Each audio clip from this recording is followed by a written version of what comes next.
What's going on, everybody? I'm SystemCheck66. Welcome to my Doom Eternal review. Doom Eternal sucks, apparently. What game have you been playing?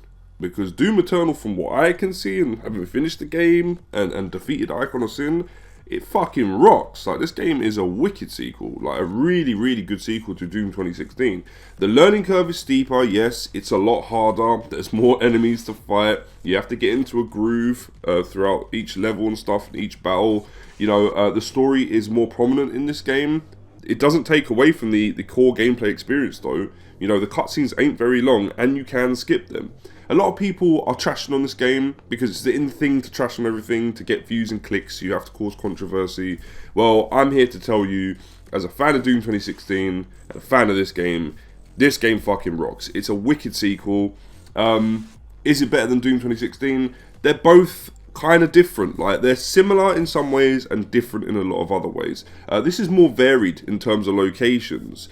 The weapons, in my personal opinion, are better in this game than Doom 2016. You get a lot of similar weapons that you had in Doom 2016, just revamped and reskinned in this one, but they just work better. They've been refined, and you end up using each weapon for different types of enemies. The Marauders, I used the Ballista, you know, to kill them instead of the Super Shotgun. Some people use the Super Shotgun, some people use a combination of Ballista and Super Shotgun. I found the Ballista worked for me. When it comes to the Maker drones, I use the Sniper attachment for the machine gun, because it's the easiest and quickest way of killing them, and they drop loads of, you know, like ammo and health and stuff. So, you know, you can just play around with the weapons and use them to your advantage, whichever ones that you lean towards. But believe you me, you'll end up using every single weapon that Doom Slayer, about to say Doom Guy there, he is technically Doom Guy, by the way.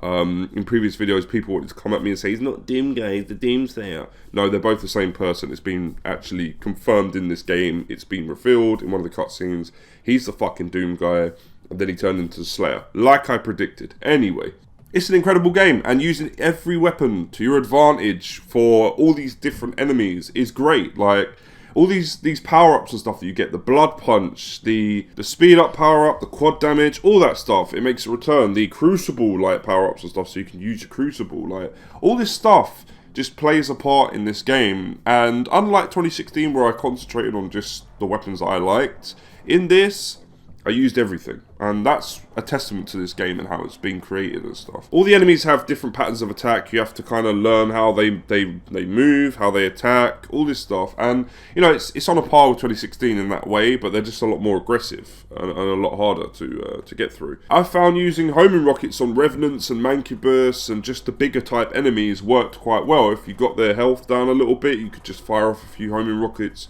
and take them out. Other enemies, like the armoured Mancubus, or Mancubi, I guess Mancubi, are bastards, straight up bastards. You have to get in there close, punch off their armour, and then, you know, I use homing rockets to take them out. But yeah, they're a pain in the arse, and when you do get close to them, they still, you know, inflict damage because they're kind of covered with this green energy and stuff. It's the stuff they fire out their cannons, and it can really cause you some serious harm. So yeah, like when you've got 3 or 4 of those guys on top of a Marauder, or, you know, a cyber demon, then it gets a little tough. But, you know, that's the thing. A lot of people don't like the steep learning curve of this game, and they're having problems with it. And okay, as much as it made me want to pull my hair out at some points or chuck my controller at the TV, I ended up getting used to it and persevering, you know, persisting with it. And as I started to get better at the game, or I started to learn how to get better, you know, I had to get better at the game in order to proceed. It had a little bit of a Bloodborne effect on me, where I liked getting my ass kicked, and I wanted to go back for more. And the only game that's ever done that to me, I guess, is Ninja Gaiden, or games, Ninja Gaiden and Bloodborne. And Doom Eternal is probably the Bloodborne or the Dark Souls, maybe even the Ninja Gaiden of first-person shooters. It's definitely one of the toughest first-person shooters, if not the toughest, that I've played in recent memory and of all time. It's tough. Like, it will kick your ass, even on normal difficulty. But if you persevere and deal with those difficulty hikes, and you get past those brick walls that, you know, pop up every now and then you're going to get a lot of rewards from this game. Definitely. Like, it moves the story along. It's got great story, like, elements and stuff, and reveals and plot twists and all kinds of stuff. And like I said earlier, you know, Doom Guy is Doomslayer, so that's all I will say about that. And he does talk, he speaks. You get to hear Doom Guy speak. So it's incredible what they did with it, and they didn't, you know, they didn't overdo it. Like, the story doesn't take away from the experience. I don't know what the hell people are talking about. But yeah, I didn't feel that, to be honest. I really didn't. Like, a lot of people are like, oh, Doom doesn't have to have a story. Why does it have a story? Maybe because in today's day and age, in 2020, something's got to have at least a little bit of plot or story, like, to drive it along a little bit. Do you know what I mean? And this has that, but it doesn't have it in the same way Uncharted 4 or Metal Gear Solid does. No, this isn't that. Like, it just gives you these little story beats, these couple cutscenes, and then it lets you get back to the action. And it's a brilliant game for that. Now, the moment-to-moment gameplay is spectacular. I have to praise id for creating these arenas of death. These fucking grueling, put you through your paces and test you arenas of death. Like, at one point, you get 3 cyber demons. I'm going to spoil it here. You get 3 cyber demons, like 2 mancubus, armored, a marauder. I think there was a marauder. I might be wrong. Loads of imps, 5 cacodemons, 2 pain elementals, 3 revenants. Like, they throw everything at you and they don't give a fuck. They're like, here you go, you want a challenge, here's a challenge. So, you know, it gets a little bit tense towards the end of the game, and then you get to fight Icon of Sin. It's been revealed in trailers, so it's not a spoiler. You fight Icon of Sin, and the boss battle is amazing. Seeing this huge behemoth titan looking son of a bitch run towards Doomslayer, ready to just smash him into a wall, you know, with his fist. That was very tense, and it shit me up. Like, that was fucking scary. But yeah, amazing boss fight. A little bit easier than previous boss fights, but it's more about kind of just letting you get your rocks off, essentially. Like, it's a power fantasy. Like, it lets you get all the power-ups and the ammo and the weapons you need, take on all the smaller enemies and stuff, and some of the medium tier ones, some large ones as well. And just take it to the Icon of Sin, and it's great as a power fantasy. It just fulfilled everything. Like, imagine you're stressed throughout the whole game, and you're just like, oh, and all that frustration, and in the end you get to just release it on the Icon of Sin. By no means is the Icon of Sin a pushover, though. I'm not saying he's a pushover. He's still a tough enemy to take on, and he has these phases where you literally have to whittle down his life. But I think id made the right choice going for a more fun, laid-back boss battle as opposed to, like, previous boss battles that really stressed you out and stuff. So yeah, I liked it. It was very extravagant. It was a great end to the game, a great boss to take on. A lot easier than, say, something like the Spider Mastermind from the first game. But, you know, still quite hard. Like, it's still hard. It's not like a pushover, like I said. But yeah, I like that they went for that angle more than just, you know, making it relentlessly tough and hard. Overall, the game is amazing. I would have to give it like, the first one, I gave the first one like a 10 out of 10. It was like a high 9 out of 10, maybe even a 10 out of 10. I can't remember exactly. I would say this is a 9 out of 10. I like it just slightly less than Doom 2016. Because I feel like Doom 2016 was a little bit more focused, that's all. But overall, a 9 out of 10 for this isn't bad. Like, it's an amazing sequel. It's a really, really damn fine sequel. Now, there's a lot of praises. That's a lot of the praise out of the way. What can I say that's bad about the game? Okay, I'm reviewing the PS4 version of Doom Eternal, so the console port. The PC ports of Doom Eternal, it seems like they're a lot faster. And I'm talking about the Slayer when it comes to controlling him. It seems like people can move faster, they can obviously turn quicker with the mouse, and that leads to being a little bit more pinpoint accurate. You know, I've played on PC before and is a lot more accurate than obviously playing on console. And the way the game's structured, the way the enemies react and also deal damage and how they come after you, on console I felt a little bit slower, definitely. And from footage I've seen of people playing it on PC, they just seemed like they were faster. Now, this is a sort of arena shooter within a campaign game, and it reminds me of Quake 3 Arena. If you play the bots or you play people, you know, on Quake 3 Arena, the best way to play that game was on PC, because your reaction times are a lot faster, and that means you can take on players as well as bots quite easily. And Doom Eternal, I feel, was made for PC. Doom 2016 was made for consoles and PC, definitely, 100%. That's why I said earlier, it flows better, because it was made for just multi-platforms. That's how they did it. Whereas Doom Eternal, it really does come down to the enemies and how aggressive they are, I feel like Slayer's a little bit slower and I can't move like I want to move, you know, to fight these enemies. Having said that, it's a minor gripe because really, once I got better and I put the speed up perk, you know, on Slayer, where you shoot an enemy and you can then speed up through the level, and also using the dash as well at right times. It's cool, like it is fine to play, but I just felt a little bit slower. That's what I will say on the console version of the game. Maybe I'm just being a dumbass and there were like ways to optimize your, you know, your control movement and things like that, but I couldn't see it when I did look. So if there is, comment section down below and let me know. But it's a minor gripe, like I said. Once you start to learn how to dash properly and also put the speed perk on the Slayer, you know, it gets a lot easier. And yeah, I never really had that problem of feeling too slow as I got further in the game. But yeah, he does feel a little bit slower than, say, other enemies who will run up behind you and just fuck you up. And you're trying to run away and you're getting your ass kicked. But like I said, as you get better with the game, you learn to dash more. You learn to jump and fire rockets from behind you, stuff like that. Just all the normal stuff that you've learned from Quake 3 Arena or any other like arena shooter.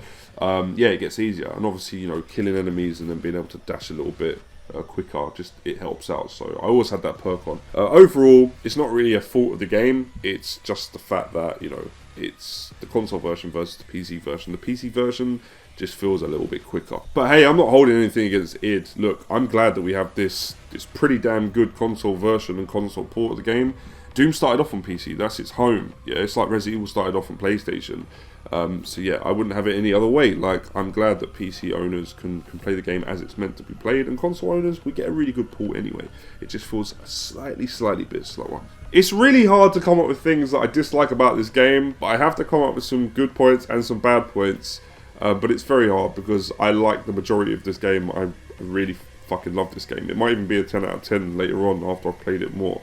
But any game that has me playing it after I finish it straight away, yeah, that deserves a 9 out of 10. So, like, alright, I'm praising again. Let's come up with some bad points. The swimming segments, while aren't super frustrating or annoying, they don't last too long. I could have done without them, you know, I guess. But they do break up things, so... See, I can't really give a negative without adding a positive. That's what I'm trying to say. Like, I didn't mind them too much, but yeah, they're not that great.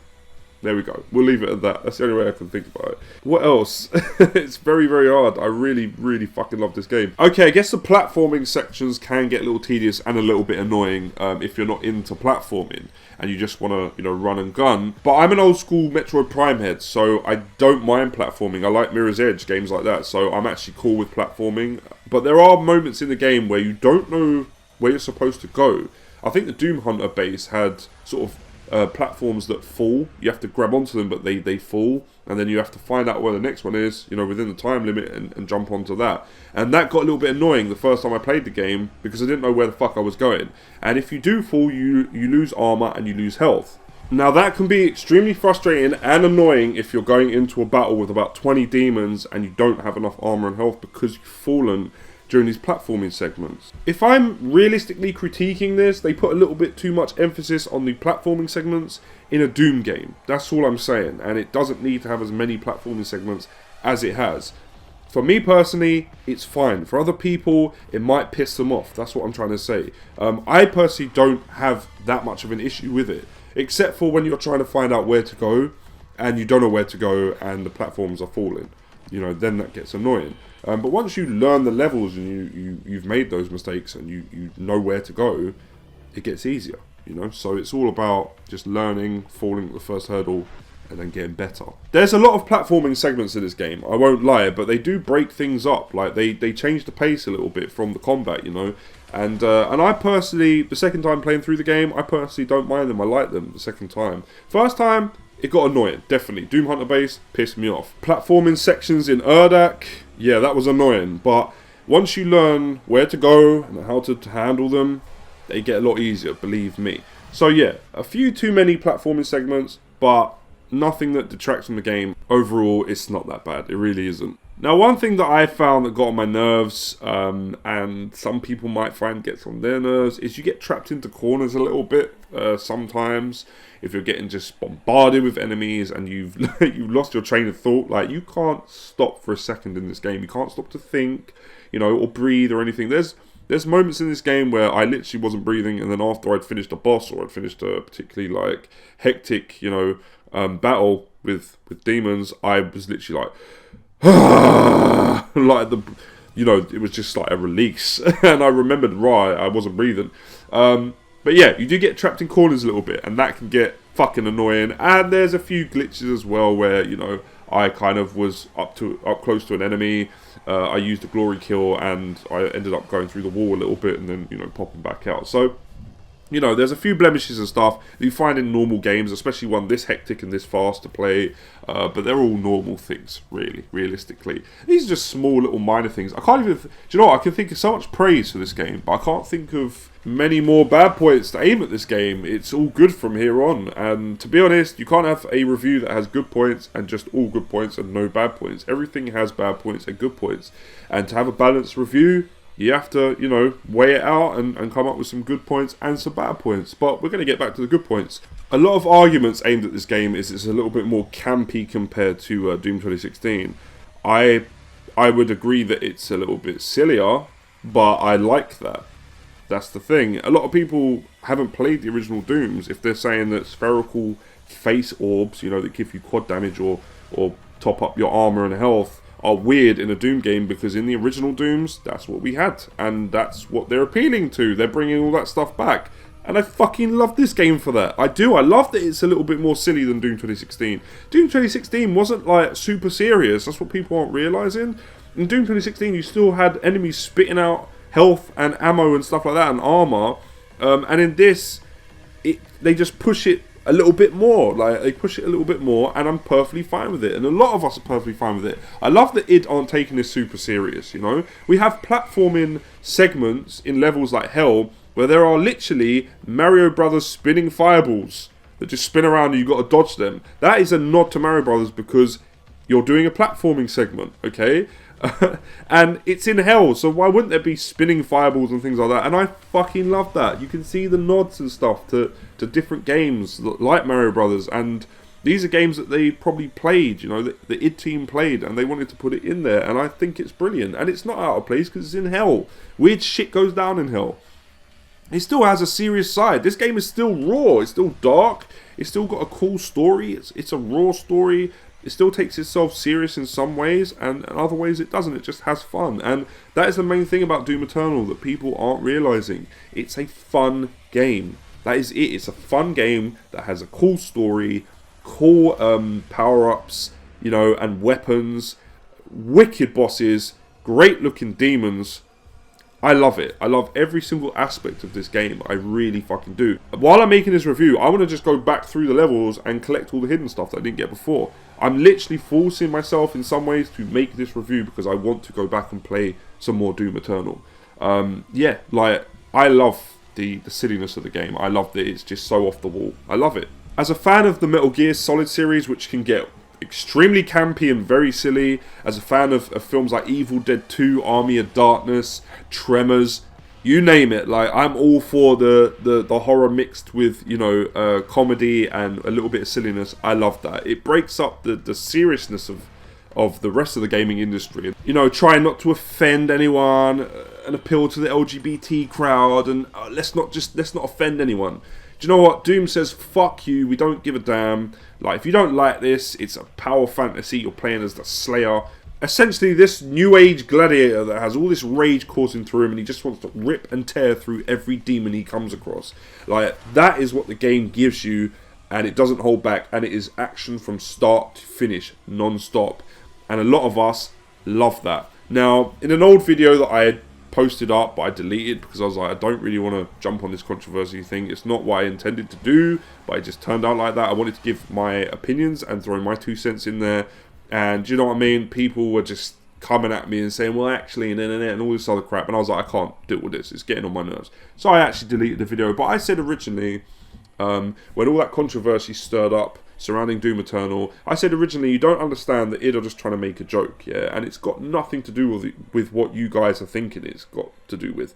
There is an AI that controls Earth, or it runs through Earth, it's a system of AIs or whatever, and the demons are able to hack that and basically infect it. And so every time you walk past this AI, they will shout obscenities at Doom Guy and say, look, the Slayer keeps getting further, can you please stop him, and things like that. And yes, you know, welcome the mortally challenged to our world, but there is so much more in terms of dialogue that the AI spouts off that you get to understand she's been infected or the AI has been infected by the demons. But of course people had to be like, yeehaw, let's get on our heat wagons and chase them down. Yeah, well guess what? You got it wrong, you were wrong, accept that. Play through the fucking game, enjoy it for what it is, and realise that you were wrong.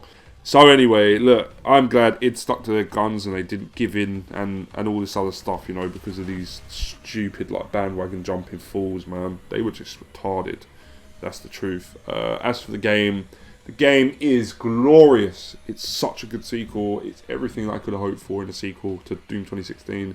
Absolutely love Doom 2016. I think it's my favourite first-person shooter of all time. Doom 2016. Doom Eternal is very, very close behind. It's definitely my second favourite first-person shooter of all time. Then followed by Half-Life 1, Half-Life 2, Fear, you know, and a few others. So Metroid Prime's good as well. Even though it's like a first-person shooter adventure type game. But yeah, absolutely love Doom Eternal. I couldn't recommend it enough. You have to go and get this game. And I guarantee you'll be playing it straight after you finished it. Some of you guys are going to be playing Ultra Nightmare, I know that. I'm not ready for that yet. My heart can't take that just yet. But I will get there eventually.